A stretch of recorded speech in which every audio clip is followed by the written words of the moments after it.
Hello everyone and welcome to the Entrepreneur's Journey. I am Andy Bryan and today I'm here with Cheryl-lya Broadfoot, and today we're going to be talking about soul contracts, and we're going to talk about soul compass and how to follow your true destiny. I'm really excited about this show because we can learn so much about ourselves as individuals and following our soul, following our purpose and what brings us passion each and every day in life. I've had the pleasure and privilege to know Cheryl-lya for quite some time now, and she's given me an insight into my soul, my destiny, and what's going to be driving me over the coming years and throughout my life, you could say as well. So I'm excited to get this conversation going. Before we get started and we interview Cheryl-lya about her story, I wanted to first of all ask a bit more about who she is and what really are soul contracts and how do they play a part in our life. Hello. It's great to be here. Thank you for inviting me, and looking forward to everyone sort of hopefully getting something out of this.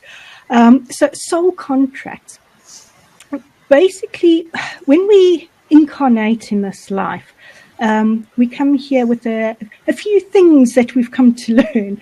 Obviously, when we are up in source, with source, everything is perfect. It's pure love, and so sort of we kind of almost in a way get a little bit bored and say, you know what, let's go experience something. Let's go learn a few things, and we sort of hit this jackpot when we get incarnated on planet Earth as a human being, because as human beings living in a 3D world, we sort of think, oh, I'd quite happily go up to source any day and be in pure bliss. But when you're there, you kind of think, well, I kind of know what love is, so I want to separate a little bit from that and get a few experiences. Yeah. And so when we begin our journey to incarnate on this on this planet, to try and cut a very long, in-depth story, because this could be a few hours just on this alone. Yeah. We stand in front of the karmic board, and we decide what we want to do on this planet, what we want to do with this particular lifetime. Yeah. And we kind of get a core curriculum, sort of, this is what we're going to do during our time on this earth. These are the experiences we want. And so we talk with the karmic board, we talk with all the other souls around us, and we decide how we're going to follow through life on Earth. And essentially what happens is we get a contract. And contract sounds very, very firm and strict, but it's not really. It's sort of, it's more, think of it more as a spiritual blueprint for this particular lifetime. Yeah. So we agree this with the karmic board, with all the other souls that are going to incarnate at this time with us, and off we go, and we're born. But somehow this information needs to translate, and the best way to get it to translate is through sound, because of course sound is very vibrational. And so the best way to hold this information in these sound vibrations is through our name. Okay. And so every part of us, every sort of ingredient, every part of this core curriculum that we've come to experience on this planet is involved in our name. So if we look at your name, sort of Andy Bryan, the A will be a part of this, the N, the D, the Y, as you hear that, you can hear the different sounds. And even if we look at your given birth name, which is Andrew, sounds a lot different to Andy. There's definitely phonetic vibration going on there. So this holds our blueprint, our map, our spiritual map that we've come into this world. And the best way to sort of get this across is, if you think about it, each letter in your name, each sound that I just sort of spelled out, the A, the N, the D, the Y, is sort of like the ingredients of a cake. Yeah. So the eggs go in, the milk go in, everything goes in, and this cake comes out as your life. Yeah. And obviously once the eggs are in, you can't take them out. So you kind of go through this journey in life with this contract. So what happens is there's 7 elements to your soul contract. The first 3 happen in sort of early life, so sort of from birth to around about that 7-year period, when you sort of go age 35 to 42, that kind of thing. And the first element focuses on our physical life, the physical things we want to attract. And the second element focuses sort of from that 35 to 42, and it's different for everyone. This is just a general rule of thumb that we're sort of talking about. I was just going to say, we won't go into this in too much detail, because I'd love to find out about your story, obviously. Yes. Because your story is really the nuts and bolts of what brought you to doing what you're doing today, and this amazing work, obviously, which you're sharing at the moment. So continue anyway, and then we'll jump into your story and find out more about your story. Thank you. So the second element is really the spiritual development, or how we sort of grow in our later lives. Yeah. And this sort of map pulls together the 2 core challenges that we've come to experience. Yeah. The 2 key talent areas that we've got to help us navigate, and the 2 key goals that we've got that we sort of step into to sort of bring us to the next level. Combine these all, we have our soul destiny. And that sort of rounds off everything that we've come to do. This is what the soul's aspiring to do through these other 6 elements that we work through. It is beautiful, because the transmissions in there as well, as we go through each element, we have a beautiful transmission that goes through. And of course, there's tools and techniques, because we're not, it's one thing to sort of tell you this is what's going on. It's another thing to leave you hanging. So there's all these sort of beautiful things that are going through to help you navigate, and sort of give you a goodie bag of things that you can take through life, grow and ascend. And as you said, it's a contract for life, not just for Christmas. Yeah, definitely. Excellent. Well, thank you for giving that overview, first of all. I'm sure you obviously know a lot about soul contracts, how they work and how they play a part in your life. But now I'd like to find out about your story. What's led you to actually the work of soul contract work, or the work of our soul compass, So tell me, was there a time, we're looking at the hero's journey and the entrepreneur's journey, so was there a time in your life where things weren't exactly how you wanted them to be? You might have felt you were at a fork in the road, and you wanted to do something different, you wanted to make a change, and you weren't happy with where you were? Definitely. I think as with any sort of journey along life, there is that call to adventure, as you mentioned, the hero's journey.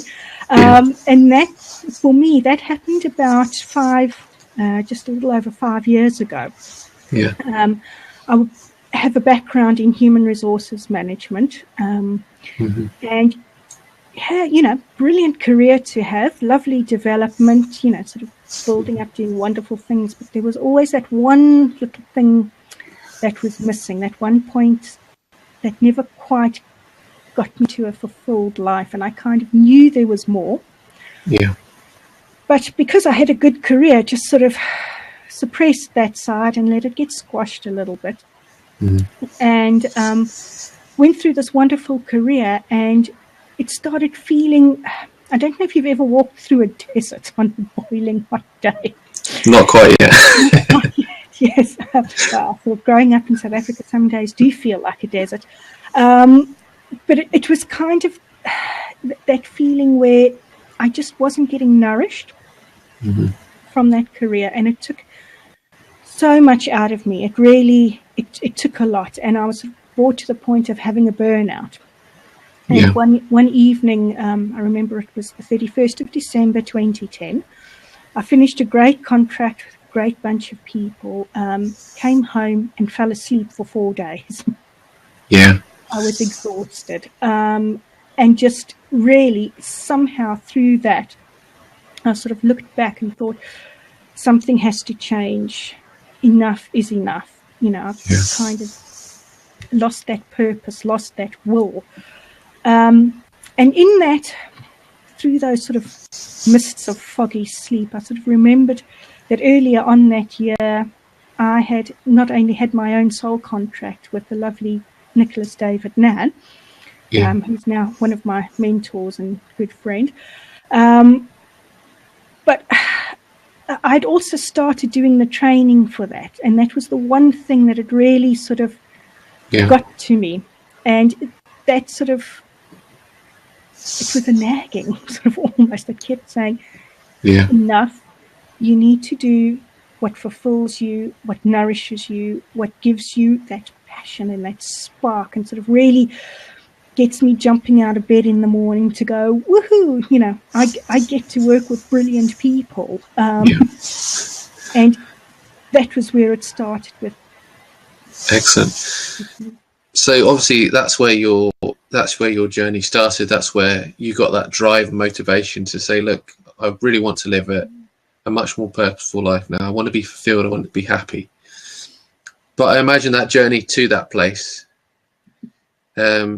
I'd like to think it's an overnight thing, that would be lovely, but we know that it's just doesn't quite happen that way. So what led you to finding that passion again and rekindling that nurtured spirit within yourself to live that fulfilled life? Well, one of the first things is that sort of when I had my soul contract done, I sort of walked out of there and thought, whoa, there's a lot of work to be doing here. There's a lot to achieve, and had to sort of stop myself and go, achieve. I don't think achieve's quite the word you use when you sort of start taking your spiritual development a little bit more seriously. And I started looking back over, the years, and sort of sat there and thought, HR served me well. It was a wonderful career, and in fact now it still gives me, there's a lot I've learned from it. But that little nagging thing with the soul contracts kept coming up, and so going, you need to do something with this. You need to really get a grip with this. And so I went through the second and the third levels of training. And definitely not an overnight journey. If I was to ask you then, obviously it wasn't an overnight thing. You did a lot of training. You learned more each and every time you went on a course about the soul contract. Was there ever a time when you had some doubts within the soul contract and the actual work at which you were looking into about, is this really true? Do we really have this soul contract? Definitely. Sort of when I referred to that day when I walked out of the reading with Nicholas, I was numb. I was optimistic. Things were wonderful. Sort of like, great. I've got these amazing talents. I'm this great catalytic converter, so to speak, for the human soul. But how the hell do I actually do this? It's one thing having this reading. It's one thing, sort of having the goodie bag, but at some point you have to take those tools out and start working with them. And so for me, it was a process of bringing everything that I'd learned together, the sort of the best side of my HR career. At the time, sort of as time progressed, I started working and doing employability careers, volunteer management, that kind of thing. And sort of started going, the one thing that sort of kept going in my head was soul contract on this side, business development on the other side, and sort of thought, right, the two have to marry. And of course, we are sort of trained for that. So I went through doing, sort of a lot of mentoring and coaching, qualified as an NLP practitioner, did Reiki, angel healing, qualified as a dream therapist. All these different things, started learning, putting them together, and sort of started realizing, well, actually, it's about helping people align personally with themselves through their personal soul contract, and then looking at their business development. What is their business name? What clients are they attracting? How are they doing it? And getting the energies to marry each other. So we look at, the person as an individual, because you are your business. And then we look at the business and we apply the soul contract principles to the business as well, and get that aligned so that everything's congruent and working to the max, so that when you are on the hero's journey, you kind of have that platform to start slaying the demons, getting through to utopia almost.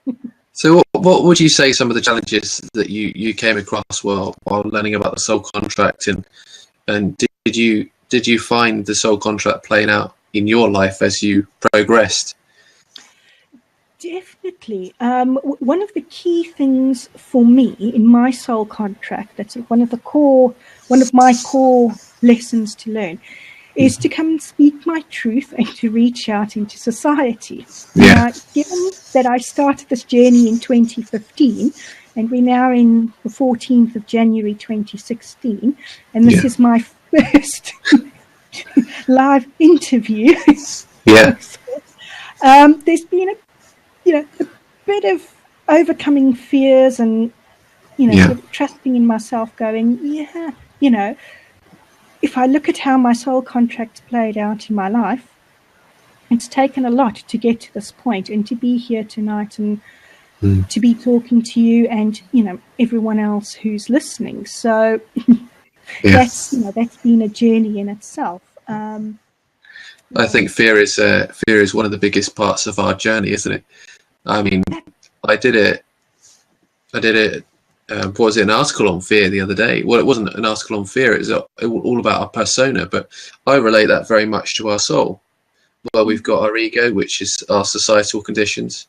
We've got our self, which is who we are as people, but it's our self that's in our unconscious, that often fears play a part in that. But then we've got the actual shadow side of ourselves, where we're actually not aware of. It's actually hidden from view, yet once we look at that, that's actually the biggest fear when we start to open up and follow, I believe, our true path and our destiny. That's why I thought it'd be interesting to talk about that as well. Yeah, it's that, you've sort of hit that nail on the head there. It's such a huge thing, because there's a lovely book by a lady called Susan Jeffers. It says, "Feel the fear and do it anyway." Yeah. And one of the things I've learned over the years is that, you can feel that fear, but that unconscious side, that's the shadow self, is that sort of ego that's sitting at the back of that, sort of going, you don't need to ascend. You don't need to work through your core curriculum. You can just sit there in the shadows and just play it safe. You don't really just, hide away in the shadows. And that is also where the blend with the dream therapy, I now call that the enlightened dreamer. Sounds a lot better. But that's where the dream work came in as well, is, sort of as an additional tool to say, right, there is the shadow side. We don't understand how it works. But when it comes through in our dreams, in the back of our minds, here's another way to bring it out. And the soul contract body of work, sort of, in a way, if you think about it, it's like opening that can of worms of the shadow side, sticking your fingers in, lifting all the worms out, and then laying them on a table one at a time and going, here's that particular worm, and here's a path through it. And, very much bringing it out of the shadows, and, again, relating back to the hero's journey, slaying those demons that you don't know. I mean, we say bring it into the light in some ways, don't we? But I think our shadow side always stays part of our shadow. But it's actually nurturing that and being okay with that side of ourselves and who we are. Fears will always be present. Our doubts will always be present, but it's all about allowing that to be part of who we are as an individual, as part of our soul, you know. Definitely. And that's why sort of working through this core curriculum that we have, through our spiritual blueprint, it's more evolving. It's not sort of a linear process, because you know, the shadow side, the ego, is going to always be there. How we work through it is a different story. And you know, it's kind of like going through a cycle of change. It's at some point you're always going to come back, and what you've learned from before is going to help you grow and overcome the next set of fears, because there is always going to be a fear or something to hold us back. And it's how we evolve through that, how we sort of bring this up and out and get a process to sort of say, you know, this is one part of the shadow, this is another part, and sort of look at our life as a diamond and deal with one facet at a time. So would you say the soul contracts, obviously understanding who you are as an individual and a person and what drives you at a core level, and what you're here as a soul to accomplish in some respect? And I know you said accomplish or achievement isn't necessarily what we want in terms of a spiritual sense, but would you say that's really what it comes down to, along with understanding the things that are holding us back from finding that bliss and you know, seeking our happiness within that? Once you start working through the issues that are holding you back, those things that are in the shadow side, and bringing them through, the more we sort of work through that, and the more we challenge that sort of ego side that's in, and say, come on, let's bring more light to this, let's see how much we can do, the more it opens up your talents, and it opens you up to ascending to that next level. So definitely, I don't really like the word level, but it just, it helps sort of raise our consciousness up.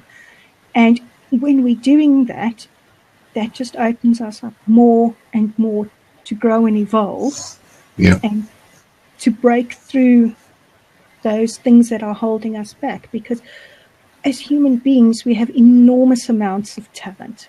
We definitely, absolutely amazing. And it's about breaking through those barriers, so to speak, and getting to the side where we're working with the talents, and getting them open as much as we can, and being who we are, because that gives the soul the experiences that it needs, and helps to sort of open up to the bigger, wider sort of woohoo, you know, we've mastered our destiny.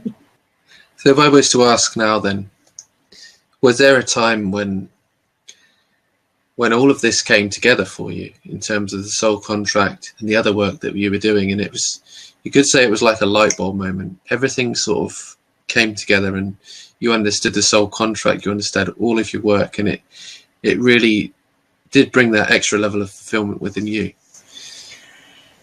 Definitely. Sort of a while back, because this journey, it evolves, you know, you have good days, you have not so good days, and we're all human. That's part of the process.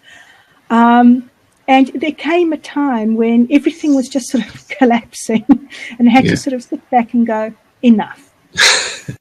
That one word is just so powerful to say, you know, enough of the nonsense, enough of this playing in the shadows with illusions, allowing false beliefs to sort of come and take over, and to sort of step back and to look at myself and have to say, you know what, I am enough as I am.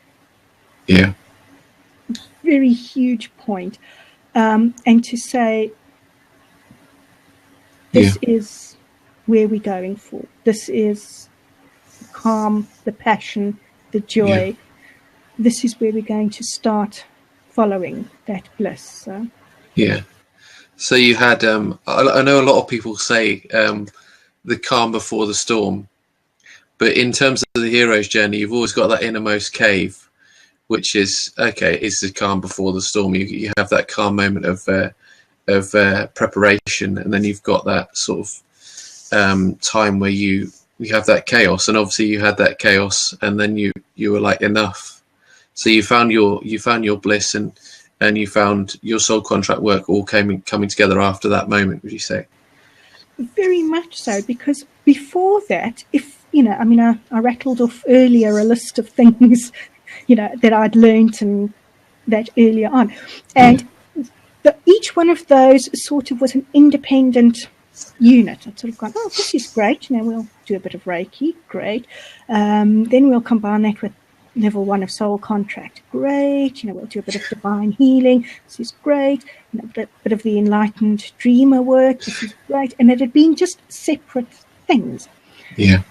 And in that moment when I said enough, I am good enough as I am, that sort of light bulb moment went, oh, yes. Not only do we have the tools and the excitement, to help us navigate through this life, that we're living right now, but now I've suddenly realized I actually can take responsibility for it. I can take ownership, and I can direct it where I would like it to go. And I'm not doing it on my own.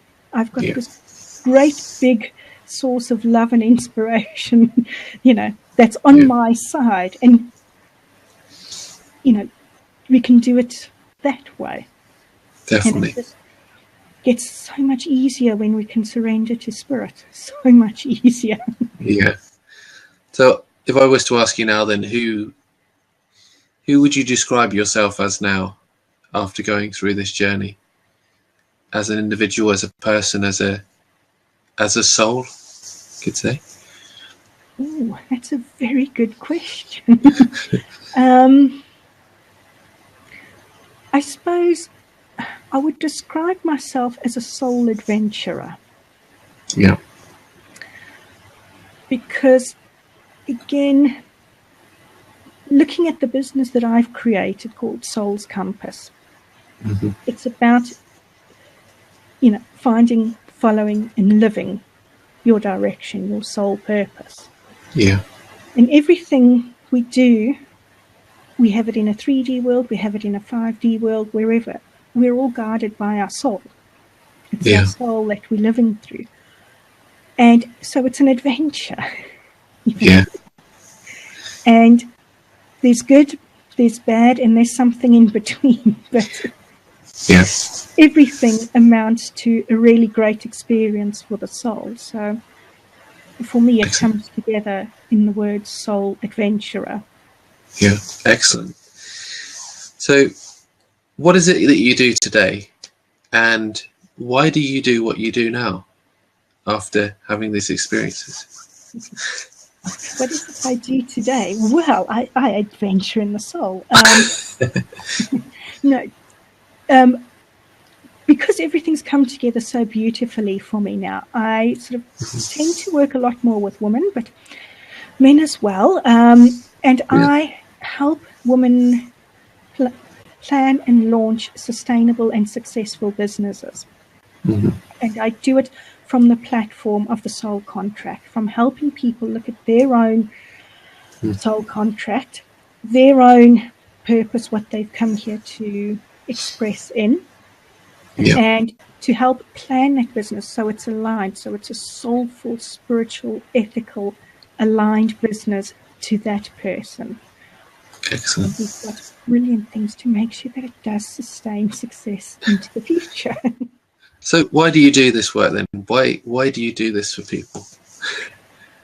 There is something absolutely amazing when you can see somebody say, I've got this great idea for a business, that I want to be, the next Russell Grant or, whoever they want to be. And they sort of go, through every fibre of my being, I want to express myself as, whether it's an accountant, whether it's a tarot reader, whether it's a coach, whatever. And they sort of go, I know I've got this brilliant idea. I'm just not sure how to align it to who I am as an individual.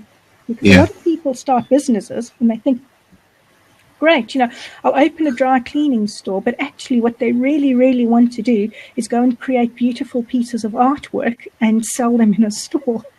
Yeah. There isn't that congruent. Yeah, the dry cleaner is going to give, regular income and what have you, but it's not congruent. So it's about getting that person aligned to who they are, who their business is, and then watching those light bulbs go off. Just go off, yeah.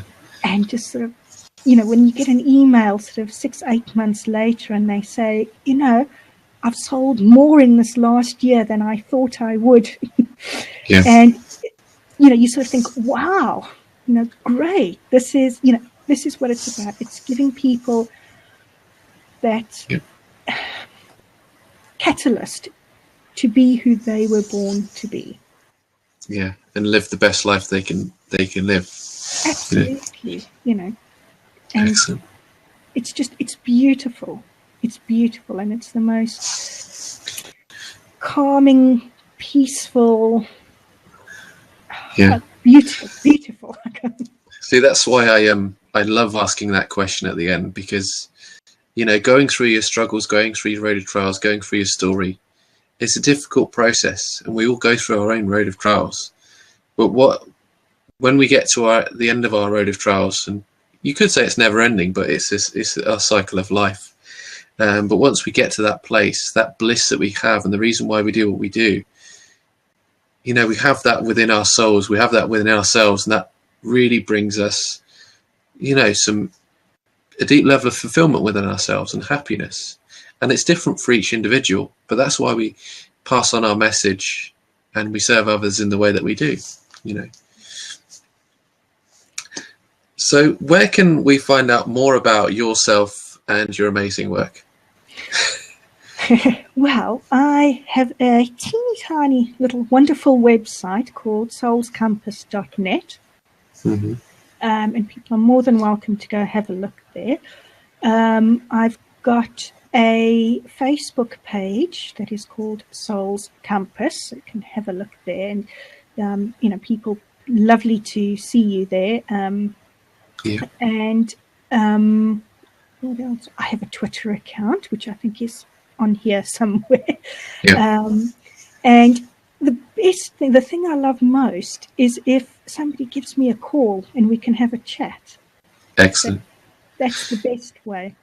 Well, what I do is, as I do with all the other guests as well, is there's a link below, whether you're watching this on YouTube, whether you're watching this on iTunes, or wherever you're watching this, there'll be links to all of your social profiles, Facebook, Twitter, your website, so that anybody that wants to find out more about the Soul Compass and your soul contract work, they can take a look there and find out more about what you're doing and contact you for consultation or something like that. So. Brilliant. That's lovely. Excellent. Well, we're not finished there. This is obviously the first part of the interview. So thanks, first of all, for joining me today and sharing your work of the Soul Compass and the Soul Contract work. It's been a real pleasure and privilege. What I'm going to do is open it up for questions. I will just say thank you again all for tuning in. We are live every Thursday at 8 p.m. Greenwich Mean Time and 3 p.m. Eastern Time. So that if you're in the States, obviously you can relate to that time zone. Thank you for tuning in, and we do look forward to seeing you again next week. So now let's jump to a few questions itself. I know that there's not a lot of questions specifically at this moment, but let me ask you a question. If there was anything else that you want to share about soul contracts and the work that you do, what would you recommend to people? That's actually a good question. I would recommend, if somebody feels drawn to it, if they feel that they're resonating with them, get in touch, let's chat. They can via the website, although it's primarily for the coaching side of what I do, there is a free discovery call. So if somebody wants to have a chat, by all means, go book on one of the discovery calls. And I would say the key things for somebody who's thinking about this, is to think about their experiences in their life so far, to think about what they would like to achieve, and to realize above all else that there's a wealth of talents there that can really help them step into more of who they are, and to really just sort of go within, because the soul is its own compass. Yeah. And just to follow what always feels right at a very, very core level. Definitely. And another question then, if someone was in a place of, they weren't happy with their lives, they were in somewhat of despair, what would you say would be a good place in order for them to reconnect with their soul's purpose, their soul's compass, if they were to do that? Because I find often when we're unhappy with ourselves and what we're doing in whatever moment it might be, then it's in some ways we're not connected with our soul and our purpose. Yes. The first thing to remember, and it's a very difficult one for people to grasp because it's slightly counterintuitive, is that there is no such thing as a bad experience. No matter how destitute we are, no matter how bad things are going, there's always a way. There is always a way out of that. And the key thing to do is, when the world is falling apart and you're sort of thinking, I need to do something quick, do this, do that, as we're trying to do, is to actually go, it's time to stop. It's time to take a step back. And it's time to really just to be still, to reconnect with that space inside. Just to say, just for like a few minutes, we can just let the soul come out and just let the soul guide, and just sort of listen to that still, quiet voice. It's going to sound weird, some of the things it tells you. I don't know what I was Googling for something. I was trying to look up something else. And I came across Healer Zone. And through that, I came across you. Excellent. It's little things like that. But if you're in that quiet space where you can allow your soul to come out, it's going to put you in the right place at the right time all the time. No matter how weird it sounds, go with it. Because that's going to get somebody out of that place of stuckness and despair. And, there's always a rope, a ladder, a boat, a helicopter, you name it. There's always something to pull that person out of that despair. As long as they can go within and listen. So obviously the meditation allows you to realign yourself with who you are and what's deep within you, what's really going to be driving you, which made me think at that moment actually about sometimes often looking for that external thing that might bring us happiness, that bright shiny object syndrome a lot of people talk about in business, and it's really taking that aside and saying, look, I know that sounds amazing, I know it sounds incredible, but what I need to do is take that step back, realign with who I am, meditate, give myself some free thoughts. Definitely. And it's creating it. That shiny object, it's great to have, and there's nothing wrong with having it. More than welcome to it. But it's going to be a very short-lived feeling of, yay, I've got a shiny, bright object.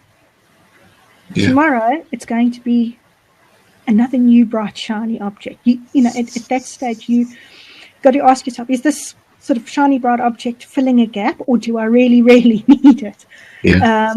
And if you're sitting in that space of stillness, suddenly that fulfillment comes from within. You get to trust deep within you. And you can use your body as a barometer. If you're not too sure, sometimes the shiny thing is what you need. Who knows? I don't know. But more often than not, it's filling a gap.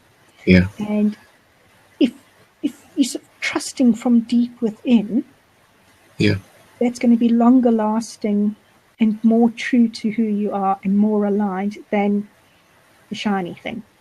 Excellent. Okay, and one last thing to end the show and end the interview would be, what would you recommend? One thing that people can do today or tomorrow that can really help people align and connect with their souls? Meditation. Yeah. Meditation and a little bit more meditation. Excellent.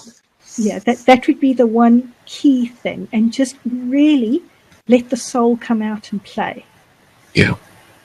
That's, Excellent. So take on that adventure, like you spoke about earlier, the soul adventure. Absolutely. Life is an adventure. Excellent.